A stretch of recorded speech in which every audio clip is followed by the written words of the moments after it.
আসসালামু আলাইকুম friends, welcome back to my channel. তো আজ আমি ডিম দিয়ে ছোলার ডালের তরকারি করব। তো এই রেসিপিটা বানাতে যতটাই সহজ, খেতে অনেক সুস্বাদু। তো প্রথমেই গ্যাস চুলো অন করে দিয়ে এখানে আমি দিয়ে দিচ্ছি কড়াইয়ে 2 চা চামচ মতো তেল। আর এখানে আমি আলুগুলো ভেজে নেব। আর এক সাইডে ডিম আর ছোলার ডালটাকে সিদ্ধ করতে বসিয়ে দিয়েছি। তো দিয়ে দিলাম অল্প পরিমাণে লবণ আর হলদি দিয়ে আলুগুলোকে ভেজে নেব। তো আলুগুলো ভেজে নেবার পরে এখানে আমি ডিমগুলো ছাড়িয়ে নিয়েছি, আগে থেকেই আমি সিদ্ধ করে নিয়েছি। আর এখানে ডিমের গায়ে হালকা হালকা করে ডিমের খোসা নিয়ে একটু চিড়ে নিয়েছি, তাহলে কি হয় ডিমটার মধ্যে মশলাটা খুব সুন্দরভাবে ঢুকে যাবে। আর দিয়ে দিলাম লবণ আর হলদি দিয়ে ডিমটাকে ভেজে নেব। তো এখানে দেখুন ডিমগুলো প্রায় ভাজা হয়ে গেছে, এবারে উঠিয়ে নেব। খুব বেশি ভাজবো না, কালারটাকে হালকা চেঞ্জ করে নেব। তো ওই কড়াইয়ের মধ্যে আমি দিয়ে দিলাম আবার 2 চা চামচ মতো রান্নার তেল, আর দিয়ে দিচ্ছি একটা তেজপাতা আর একটা দারুচিনি, আর সাথে দিয়ে দিলাম 2টো শুকনো লঙ্কা। তো এখানে হালকা করে ভেজে নেবার পরে এখানে আমি নিয়েছি 2টা পেঁয়াজের কিমা। তো পেঁয়াজটাকে হালকা তেলের সাথে নাড়াচাড়া করে নেব, আর সাথে দিয়ে দেব একটা টমেটো কুচি। তো এখানে একটা ছোট সাইজের টমেটো নিয়েছি। তো টমেটোটা দেওয়ার পরে ভালো করে নাড়াচাড়া করে নেব তেলের সাথে। তো হালকা নরম হয়ে আসার পরে এখানে দিয়ে দিলাম 1/2 চা চামচ মতো লবণ, আর দিয়ে দিচ্ছি 2 চা চামচ মতো আদা রসুনের পেস্ট। লবণটা স্বাদ অনুসারে দেবেন।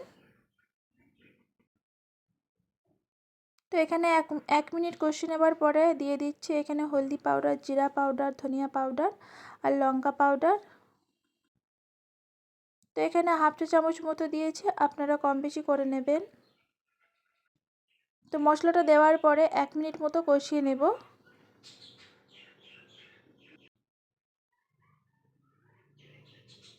তো এবারে দেখুন অল্প পরিমাণে পানি দিয়ে মশলাটাকে নেড়ে চেড়ে আরও 1 মিনিটের জন্য ঢাকা দিয়ে রেখে দেব, 1 থেকে 2 মিনিট।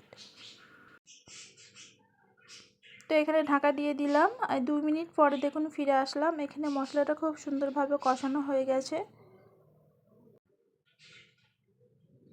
তো এই মশলাটা যত বেশি কষাবেন তরকারির স্বাদটা তত বেশি আসবে।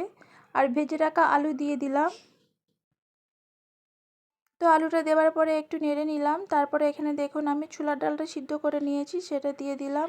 ছোলার ডালটা এখানে 80% সিদ্ধ হয়ে গেছে, একটা দেখিয়ে দিচ্ছি। তো এবার বাকিটা রান্না করতে করতে সিদ্ধ হয়ে যাবে। তো ভালো করে কষিয়ে নেব। অনেক সময় মাছ মাংস খেতে খেতে একঘেয়ে হয়ে যায়, সেক্ষেত্রে আপনারা চাইলে ছোলার ডাল দিয়ে ডিম দিয়ে এভাবে একবার রান্না করে নিতে পারেন। এই তরকারিটা যেমন ভাত দিয়েও খেতে ভালো লাগবে, রুটি অথবা পরোটা লুচির সাথেও দারুণ লাগবে। তো এখানে দেখুন মশলার সাথে খুব সুন্দরভাবে আমি কষিয়ে নিলাম। আর এখানে অল্প পানি দিয়ে আরও কিছুক্ষণের জন্য ঢাকা দিয়ে রেখে দেব।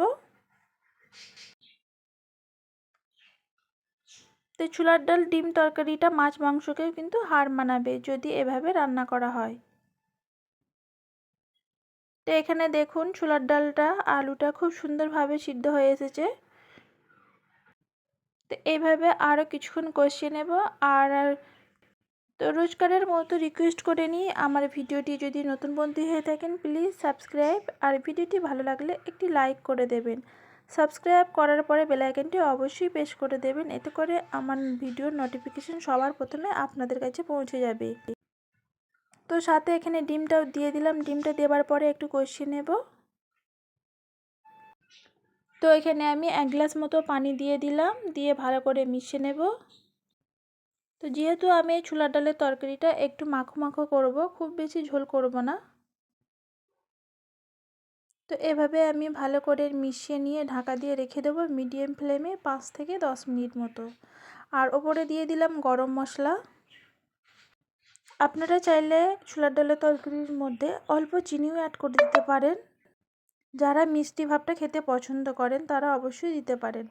আর সাথে দিয়ে দিলাম ধনেপাতা কুচি। তো এভাবে এবার আমি নেড়ে নিচ্ছি, নিয়ে ঢাকা দিয়ে দেব। তো তারপরে দেখুন ফিরে আসলাম, দেখুন তরকারিটা কতটা সুন্দর হয়েছে। আশা করছি আজকের ডিম ছোলার ডালের তরকারিটা আপনাদের একটু হলেও ভালো লাগবে। ভিডিওটিকে আর বেশি বড় করলাম না, এখানেই শেষ করলাম। আল্লাহ হাফিজ।